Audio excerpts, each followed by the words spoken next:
Teacher 5 পড়াইতেছে ছোট বাচ্চাকে। তো টিচার পড়াইতেছে, কয় ছোট বাচ্চারা পড়াইতেছে। আপনারা জানেন ছোট বাচ্চারা পড়ানো বড় কষ্টের কাজ, আর ছাগল চড়ানো বড় কষ্টের কাজ, যেটা করতে কি না। 10টা গরু আপনি লালন পালন করতে পারবেন, 10টা ছাগল পাললে আপনি পাগল হয়ে যাবেন, যেটা করতে কি না। ইউনিভার্সিটি কলেজের ছাত্র পড়াইতে পারবেন পায়ের উপরে ঠ্যাং উঠাইয়া, মক্তবের ছাত্র, নার্সারির ছাত্র মাথা হাত দিয়া, আরো কত কিছু দিয়া, বিস্কুট দিয়া, মিষ্টি মিঠাই, মোবাইল সব কিছু দিয়াও তাদেরকে পড়াইতে বড় কষ্ট হয়, জোরে কোনটি কিনা। এবার ছোট বাচ্চাকে 5 পড়াইতেছে স্যার, ইংলিশ পড়াইতেছে, ইংলিশ সাবজেক্টে। তো ইংলিশে মাই শব্দের অর্থ আমার, আর হেড অর্থ মাথা। হেড অর্থ কি? মাই অর্থ সব মিলাইয়া কি হইছে? আমার মাথা। স্যার পড়াইতেছে বাচ্চাকে, বাবা বলো মাই হেড, আমার মাথা।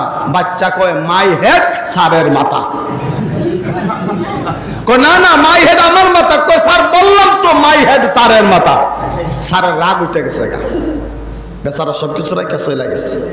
বলছে আমি যা পড়াইছি ভালো করে শুদ্ধ করে একবারে মুখস্থ করে রাখবা, আগামীকাল এসে জিজ্ঞেস করব তোমার মার কাছ থেকে এটা ভালো করে যাই না মাই হেড অর্থ কি। এবার মা আসছে, আম্মু স্যার আমার এইটা পড়া দিছে। তো মা পড়াইতেছে, বলো মাই হেড আমার মাথা। বাচ্চা কয় মাই হেড আম্মুর মাথা। এতক্ষণ কিছু কার মাথা? স্যারের মাথা। এখন কার মাথা কয়? আম্মুর মাথা।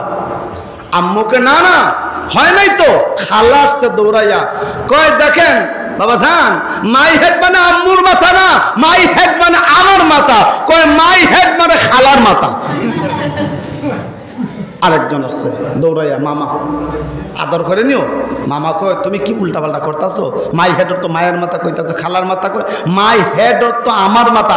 বাচ্চা কয় বুঝতে পারছি, মাই হেড তো আমার 14 গোষ্ঠীর মাথা।